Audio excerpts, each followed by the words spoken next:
আজকে আপনাদেরকে একটা বিশাল আকার জলাধার দেখাবো। এই যে আমার পাশে উদ্ভিদটি দেখতে পাচ্ছেন, এর বায়োলজিক্যাল নাম হচ্ছে অ্যাডানসোনিয়া ডিজিটাটা।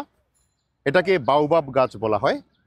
এই উদ্ভিদগুলি, এই বৃক্ষগুলি সাধারণত 2000 বছর বেঁচে থাকে। এর কাণ্ডের ভিতরে যদি আপনি কাটেন বা আমরা কাটি, তাহলে স্পঞ্জের মতো পাওয়া যাবে।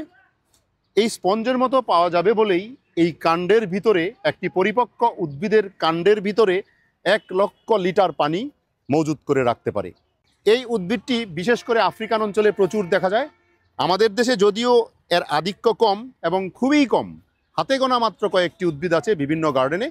বাওবাব গাছের ফল ভিটামিন সি সমৃদ্ধ, যা কিনা একটা লেবুর চেয়ে প্রায় 10 গুণ বেশি ভিটামিন সি পাওয়া যায়। সুতরাং বুঝতেই পারছেন এটা অ্যান্টিঅক্সিডেন্ট সমৃদ্ধ একটি ফল হয় এই উদ্ভিদে। বাওবাব গাছের পাতা অ্যান্টি ইনফ্লামেটরি, অ্যান্টিফাঙ্গাল এবং অ্যান্টিডায়রিয়াল হিসাবে ব্যবহার করা হয়। এটি একটি অত্যন্ত উপকারী বৃক্ষ, তাই বাওবাব গাছকে পৃথিবীর বিভিন্ন দেশে ট্রি অফ লাইফ বলা হয়।